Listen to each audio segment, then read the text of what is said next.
Hi అండి, this is జ్యోతి. ఈరోజు మన కిచెన్లో కర్రీ వచ్చేసి గుమ్మడికాయ ఫ్రై అండి. కొంచెం డిఫరెంట్గా, కొంచెం ఈజీగా, కొంచెం హెల్తీగా ఎలా చేయాలో చూసేద్దాం. ఇదిగోండి, మన గుమ్మడికాయ ఫ్రై స్టార్ట్ చేద్దాము. నేను స్టవ్ ఆన్ చేసి కడాయి పెట్టాను. ఫ్రై అనగానే ఎక్కువ ఆయిల్ వేసేయక్కర్లేదు, చూసుకోండి. 1.5 స్పూన్ వేసాను, 1.5. దీనికోసం నేను తీసుకున్న గుమ్మడికాయ ముక్కలు ఇవి చిన్నగా కట్ చేశాను. కొంచెం తక్కువతోనే ఉంచాను, చిన్నగా కట్ చేశాను.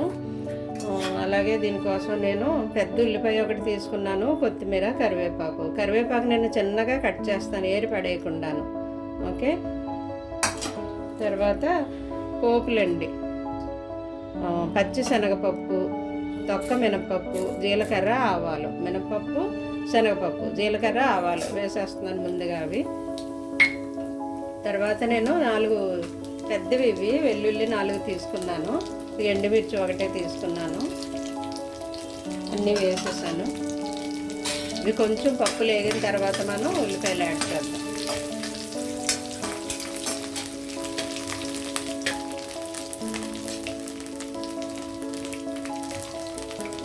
ఓకే అండి, మాడిపోకూడదు ఉల్లిపాయ అది పోపులు. ఇప్పుడు అవి దోరగా వేగాయి, నేను ఆనియన్ యాడ్ చేస్తున్నాను.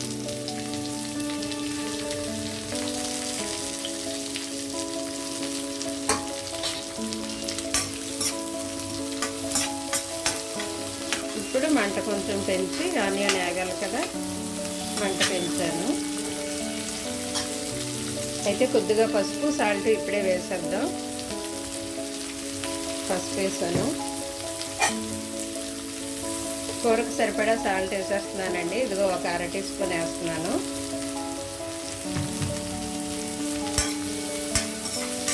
మగ్గుతాయి ఉల్లిపాయలు కూడా, పసుపు ఉప్పు వేస్తే మగ్గుతాయి.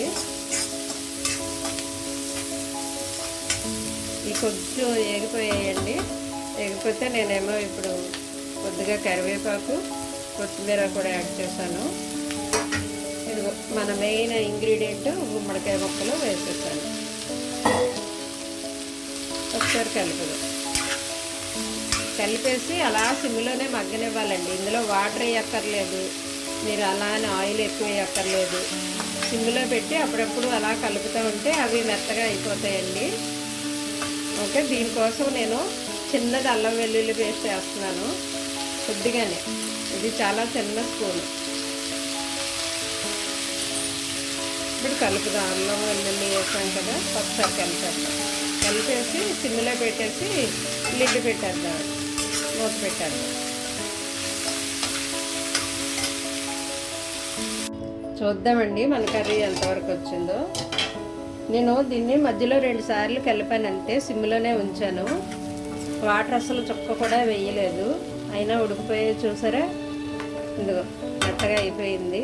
అయితే ఇప్పుడు నేను కారం యాడ్ చేస్తాను. ఇందాక ఉప్పు పసుపు వేసాను, కారం వేయలేదు. ఇదిగోండి, ఈ ముక్కలకు సరిపడా నేను 1 స్పూన్ వేసాను.